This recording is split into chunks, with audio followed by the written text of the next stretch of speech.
ಪ್ರತಿಯೊಬ್ಬರೂ ಸ್ವಚ್ಛತೆಗೆ ಆದ್ಯತೆ ನೀಡಿ ಸ್ವಚ್ಛತೆಯನ್ನು ಕಾಪಾಡಬೇಕು. ಪೌರಾಡಳಿತ ಸಚಿವ ರಹೀಂ ಖಾನ್. ಮಹಾನಗರ ಪಾಲಿಕೆ ವತಿಯಿಂದ ಆಯೋಜಿಸಿರುವ ಸ್ವಚ್ಛತಾ ಹಿ ಸೇವಾ ಅಡಿಯಲ್ಲಿ ಸ್ವಚ್ಛತಾ ಶ್ರಮದಾನ ಕಾರ್ಯಕ್ರಮವನ್ನು ಬಳ್ಳಾರಿ ನಗರದ ಸಂಗಮ್ ವೃತ್ತದಲ್ಲಿ ಆಯೋಜಿಸಲಾಗಿತ್ತು. ಸ್ವಚ್ಛತಾ ಶ್ರಮದಾನ ಕಾರ್ಯಕ್ರಮದಲ್ಲಿ ಪೌರಾಡಳಿತ ಸಚಿವರಾದ ರಹೀಂ ಖಾನ್ ಅವರು ಭಾಗವಹಿಸಿದ್ದರು. ನಂತರ ಸ್ವಚ್ಛತೆಯ ಬಗ್ಗೆ ಮಾತನಾಡಿ, ಪ್ರತಿಯೊಬ್ಬರೂ ಸ್ವಚ್ಛತೆಯ ಬಗ್ಗೆ ಮಾಹಿತಿ ಇರಬೇಕು ಮತ್ತು ಸ್ವಚ್ಛತೆಯನ್ನು ಕಾಪಾಡಬೇಕು.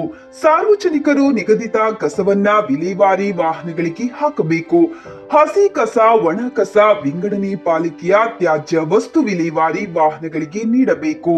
ಪ್ಲಾಸ್ಟಿಕ್ ಸಂಪೂರ್ಣ ನಿರ್ಮೂಲನೆಗೆ ಸಾರ್ವಜನಿಕರು ಕೈಜೋಡಿಸಬೇಕು.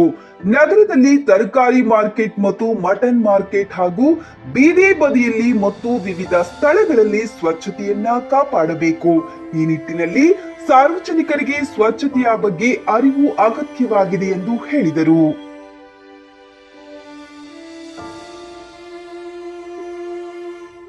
ಈ ಸಂದರ್ಭದಲ್ಲಿ ಬಳ್ಳಾರಿ ಜಿಲ್ಲಾಧಿಕಾರಿಗಳಾದ ಪ್ರಶಾಂತ್ ಕುಮಾರ್ ಮಿಶ್ರಾ, ಮಹಾನಗರ ಪಾಲಿಕೆ ಮಹಾಪೌರರಾದ ಮುಲ್ಲಂಗಿ ನಂದೇಶ್, ಪಾಲಿಕೆ ಆಯುಕ್ತರಾದ ಜಿ ಖಲೀಲ್ ಸಾಬ್, ಚರ್ಮ ಕೈಗಾರಿಕಾ ಅಭಿವೃದ್ಧಿ ನಿಗಮದ ಅಧ್ಯಕ್ಷರಾದ ಮುಂಡರಗಿ ನಾಗರಾಜ್, ಜಿಲ್ಲಾ ಕಾಂಗ್ರೆಸ್ ಅಧ್ಯಕ್ಷರಾದ ಅಲ್ಲಂ ಪ್ರಶಾಂತ್, ವಕ್ಫ್ ಬೋರ್ಡ್ ಅಧ್ಯಕ್ಷರಾದ ಹುಮಯೂನ್ ಖಾನ್, ಆರೋಗ್ಯ ಮತ್ತು ಶಿಕ್ಷಣ ಸ್ಥಾಯಿ ಸಮಿತಿ ಅಧ್ಯಕ್ಷರು ಹಾಗೂ ಪಾಲಿಕೆ ಸದಸ್ಯರಾದ ಎಂ ರಾಮಾಂಜನೇಯ, ಮಾಜಿ ಪಾಲಿಕೆ ಸದಸ್ಯರಾದ ಕಮಲೇಸುರಿ ಮತ್ತು ಪಾಲಿಕೆಯ ಸರ್ವ ಸದಸ್ಯರು ಸೇರಿದಂತೆ ಮಹಾನಗರ ಪಾಲಿಕೆಯ ಇತರೆ ಅಧಿಕಾರಿಗಳು ಮತ್ತು ಸಿಬ್ಬಂದಿ ವರ್ಗದವರು ಭಾಗವಹಿಸಿದ್ದರು.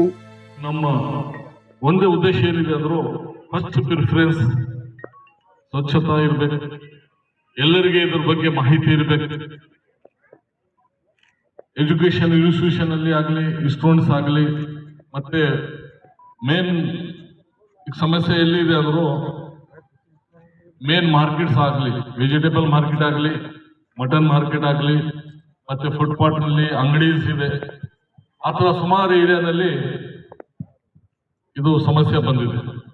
ಈ ಸಮಸ್ಯೆಗೆ ಈ ಸಲ ಹೊಸ ಸ್ಕೀಮ್ ಕೊಟ್ಟಿದ್ದಾರೆ.